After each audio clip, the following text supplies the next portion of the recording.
Bonjour à tous. Je suis ravi d'être là avec vous pour animer cette session. Je m'appelle Arnaud Pouchon.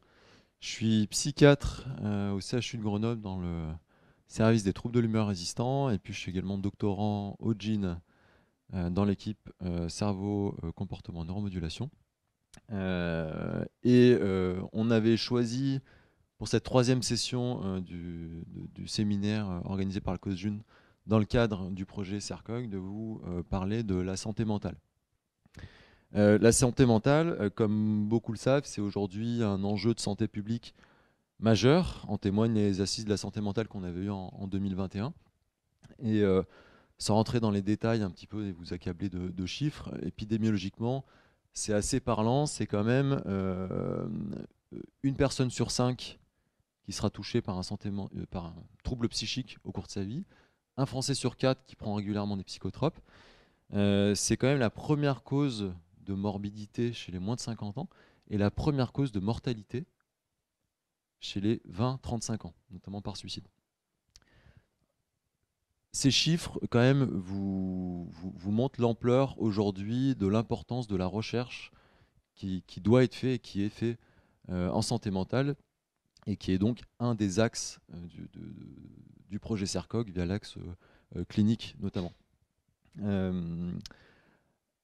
La date non plus n'est pas choisie par hasard, parce que, alors si je dis pas de bêtises, entre le 9 et le 22 octobre, on est sur les semaines d'information sur la santé mentale. Donc c'est un projet, on va dire, national qui vise à informer justement, déstigmatiser, rassembler autour de la santé mentale pour en parler et pour faire naître également des collaborations.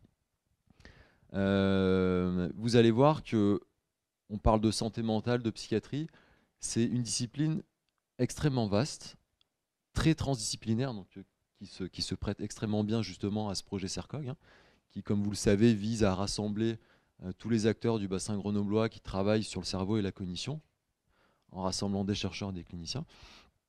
Puisque les troubles psychiques, on peut les aborder de la neurobiologie aux sciences sociales, en passant par la psychologie, les neurosciences intégrées, les neurosciences cognitives, etc. Et c'est pour ça qu'on avait choisi, avec le COPIL, différents intervenants de disciplines diverses et variées pour un peu montrer justement l'intérêt de cette transdisciplinarité dans la discipline et dans la santé mentale. On a 3 interventions aujourd'hui. Alors, on va commencer avec Audrey Kist, qui est ingénieure et doctorante à l'Institut des neurosciences de Grenoble dans l'équipe cerveau, comportement, neuromodulation, et qui va nous parler des troubles obsessionnels compulsifs, de l'implication du noyau subthalamique, et puis de stimulation cérébrale profonde. Je présente aussi rapidement les autres intervenants qu'on aura, et puis Audrey, je te laisserai la place. On aura l'honneur d'accueillir le professeur Rebecca Shankland, qui est professeure de psychologie du développement à l'Université de Lyon, si je ne dis pas de bêtises, et qui est chercheuse dans le département de psychologie du développement, et qui viendra nous parler des innovations pour la prise en charge et pour le traitement en santé des étudiants. Plus sur la prévention. Ok. On fera une petite pause quand même bien méritée entre les deux, et puis on aura notre dernier intervenant, le docteur Clément Gignoux, qui est maître de conférence à l'UGA en psychologie sociale, c'est ça, et chercheur au laboratoire Sens.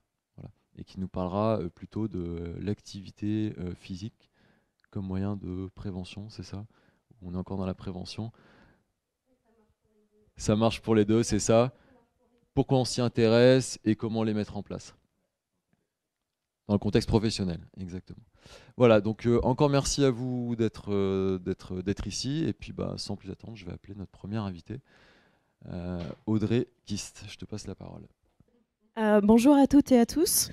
Je suis très contente d'avoir l'occasion de vous parler aujourd'hui des troubles obsessionnels compulsifs et de la stimulation cérébrale profonde.